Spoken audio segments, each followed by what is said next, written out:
Sir republic day సందర్భంగా మన unbeatable culture channel తరపున ఒక కాంటెస్ట్ కండక్ట్ చేస్తున్నాం సార్. ఏంది? ప్రజలకి బాగా ఇష్టమైన ఫ్రీడమ్ ఫైటర్స్ ఎవరు తెలుసుకోవాలనుకుంటున్నాం సార్. అవునా? అయితే అడగండి. సార్ మీకు ఇష్టమైన స్వాతంత్ర సమర యోధుడు ఎవరు? సుభాష్ చంద్రబోస్. శబ్బాస్ సార్. మీరు? భగత్ సింగ్. మీరు కూడా సూపర్ సార్. ఇంతకీ వాళ్ళిద్దరంటే మీకెందుకు సార్ అంత ఇష్టమా?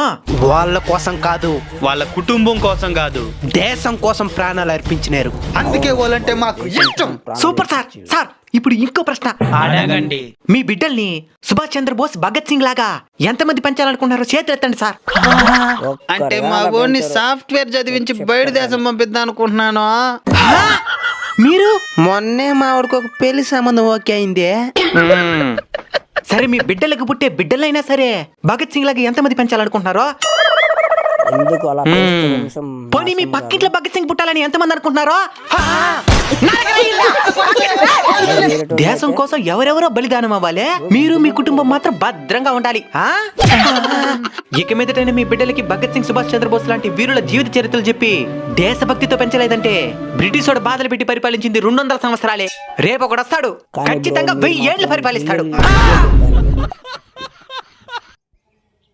నిజం బ్రో, నాకు ఆయన ఇన్స్పిరేషన్ అంటారు, కానీ మరి ఆయన లెక్క మీ ఇంట్లో ఎవరైనా ఒక్కరిని తయారవుతారంటే తయారు చేయరు. Selfish bro. అందుకే అప్పుడు బ్రిటిష్ వాళ్ళు పరిపాలించదు, ఇప్పుడు రాజకీయ నాయకులు మనల్ని బానిసలుగా చూసి పరిపాలిస్తారు. నువ్వు లాస్ట్ చెప్పిన మాట మాత్రం నిజం బ్రో.